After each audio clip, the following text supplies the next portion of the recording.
So did you have a big flower lay of firecrackers on last night? Were you at one of the many displays? I can tell you, there's a lot of community pride that goes into these things, and they are not easy to pull off. As a matter of fact, out in my neck of the woods, it was a last-minute sugar daddy of some kind that came up with several $1,000, 20 plus of them, I think, to help the Hawaii Kai organization celebrate the 4th of July at Mauna Loa Bay, and a good time was had by all. I was out in that neck of the woods and could hear a good organized time, and it seemed to me that it was quite a relief going on. One of those guys that's out there, and as a matter of fact, he is my representative, and my representative represents that neck of the woods.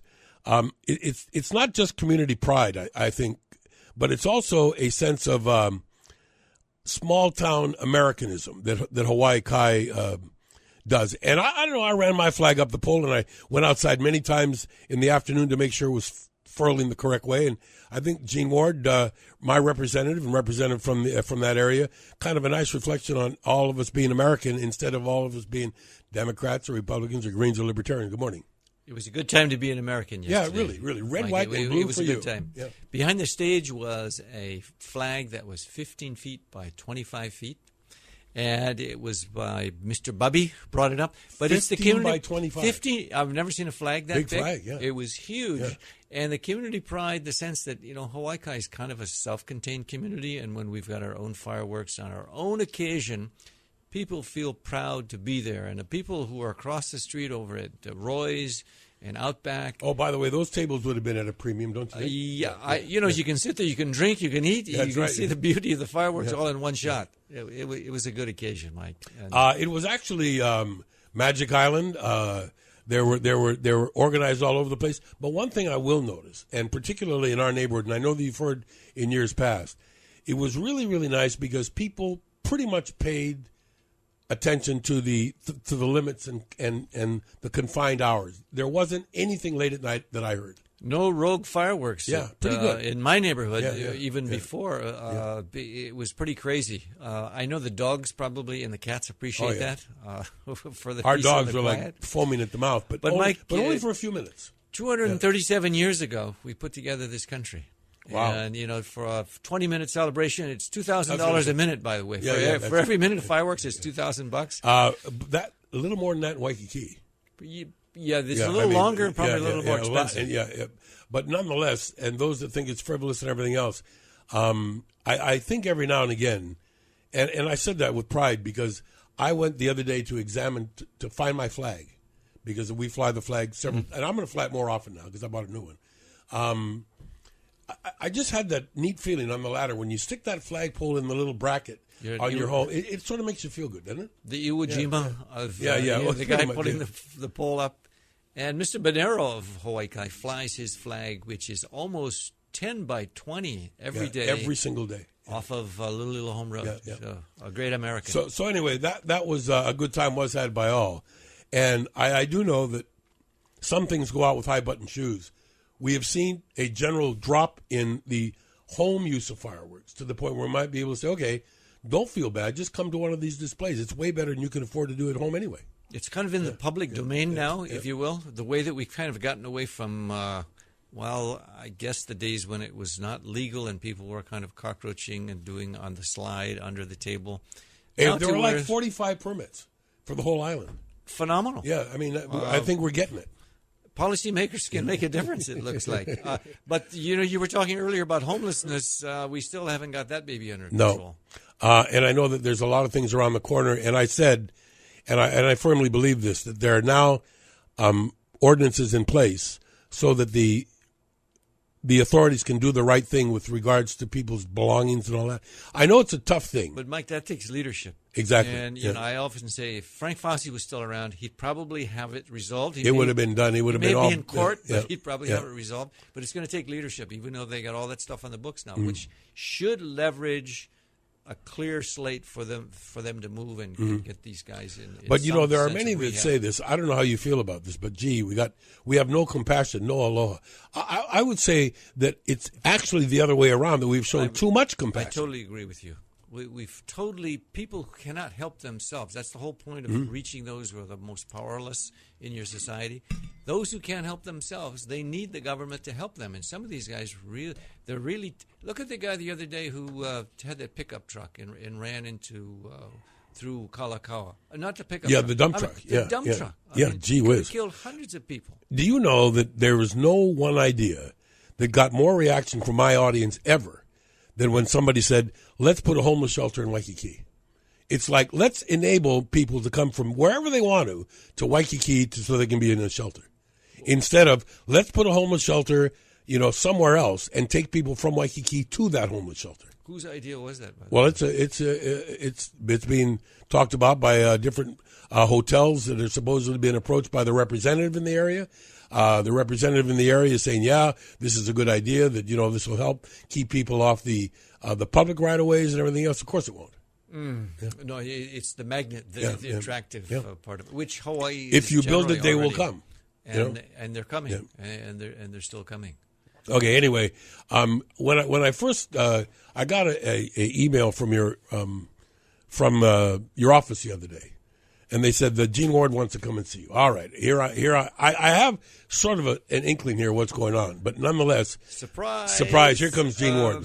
What is Mike? this? I'm sent here by the legislature to commemorate something, and I know that you've been sitting here for a number of years, a number of times, a number of places, and we want to acknowledge that you have been the voice of Hawaii for 50 years. It's hard to believe that you've been broadcasting for 50 years, so I've got a commendation. I was going to kind of change roles with you. I was going to interview you because I'm going to read something. You may. Yeah, let me tell you this. Let me tell you something.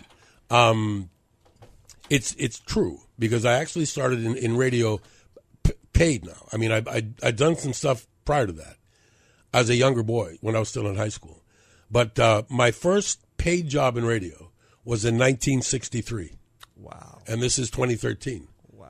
And if somebody had said to me in 1963, this is something that you're going to be in and out of for half a century, I would have said, yeah, right. So you're equally as surprised. I didn't realize it was 50 years, but you have been the voice of Hawaii, and this is I'm going to read it, and I'm going to interview on some of the things that I'm saying about you. And I want all the listeners to know that this is the Mike Buck for 50 years has been the voice of Hawaii. And I have no idea what he's going to say here, but I'm going to. So this is the House of Representatives.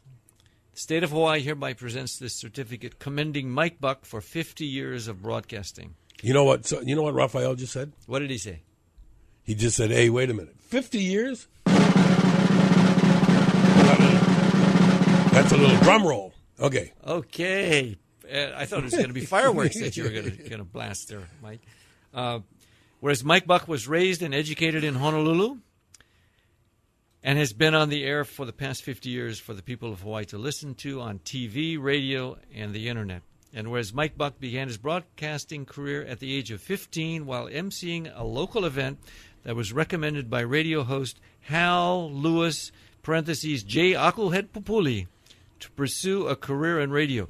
J. Akuhead Pupuli, he was one of the long. Did he have 50 years, Mike? No, No. He How many died, years was he? He was the highest paid radio guy in the nation. In the nation, for a while, at $300,000 a year, Aku made more money than anybody. He actually owned it. And of course, he had a 60 share in the morning.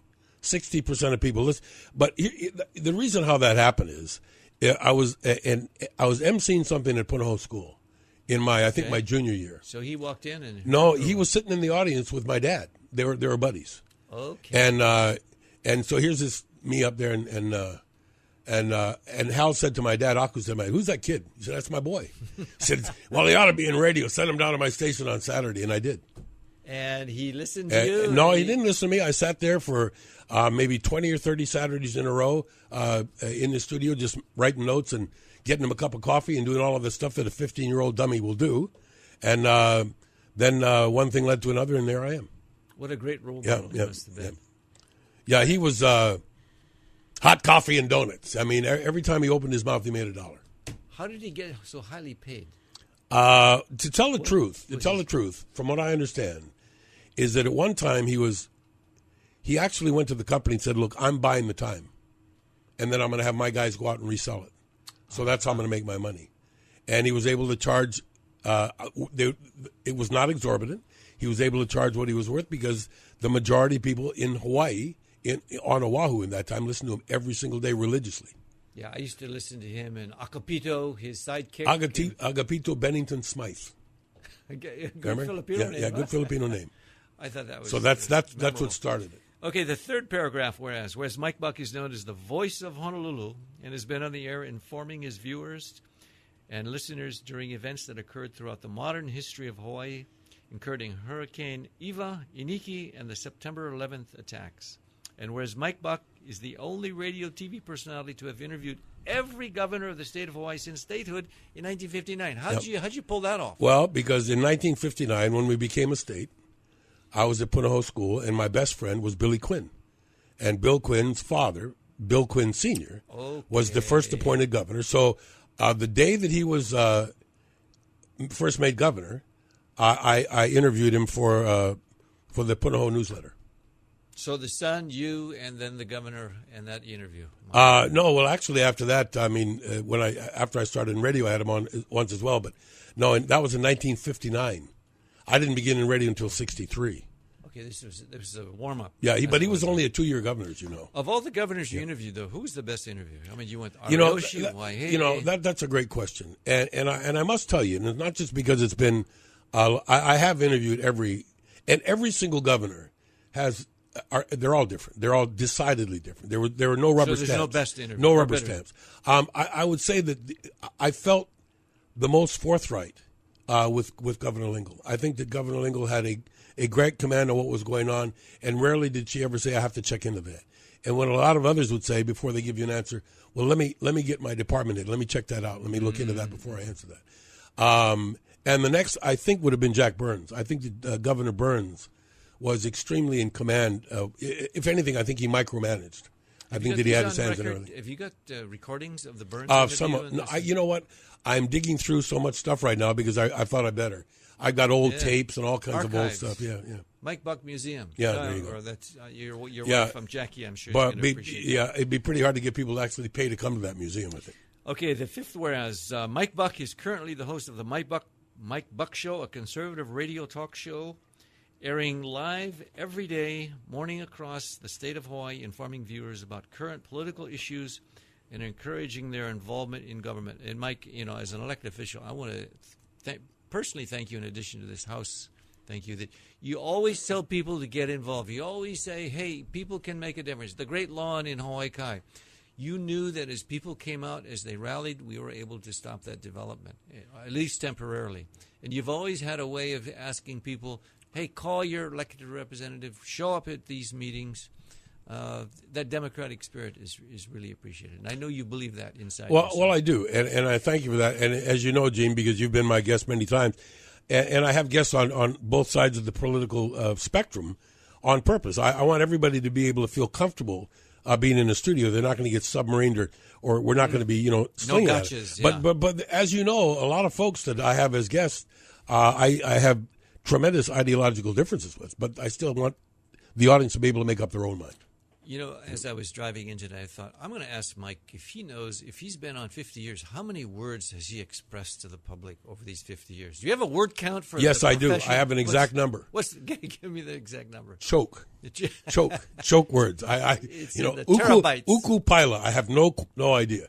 I hear some people bragging about how many people they interview. And I actually stopped counting interviews at 10,000 a long time ago. Wow. Long time ago. You should look at the archives and get those organized. And whereas Mike Buck has received many commendations and proclamations from Hawaii's leaders and was awarded the Broadcaster of the Year Media Award for distinguished medical reporting by the Hawaii Medical Association, in other words, all the politicians have always come forward for Mike Buck. Well, I haven't said they come forward, but they've been available. They've been available. Yeah. And by the way, as you know, Gene, when you've been my guest politically during the session, I never take a list of prepared questions. I never talk about what. You've been very spontaneous. Yeah, it needs to be. I want to know just like people want to know what's going on. And you've been contemporary, and you haven't got off on the historical things and got stuck on it. Whereas Mike Buck enjoys fishing, scuba diving, black pearl diving, home building, auctioneering, music, acting, and has volunteered his time to be the masters of ceremonies for many nonprofit organizations from the state of Hawaii. And whereas Mike Buck is married to Jackie Collins Buck and currently resides with their family in Hawaii Kai, Now, therefore, and now, Mike, this is where I say on the basis of the House of Representatives, the 27th Legislature of the State of Hawaii, on behalf of the people of Hawaii, congratulates Mike Buck on his 50th anniversary for being on air and wishes him continued success in the future for Hawaii's people and the current affairs of the state. Thank you very much, Gina. I'm actually moved. We'll be right back with more after this.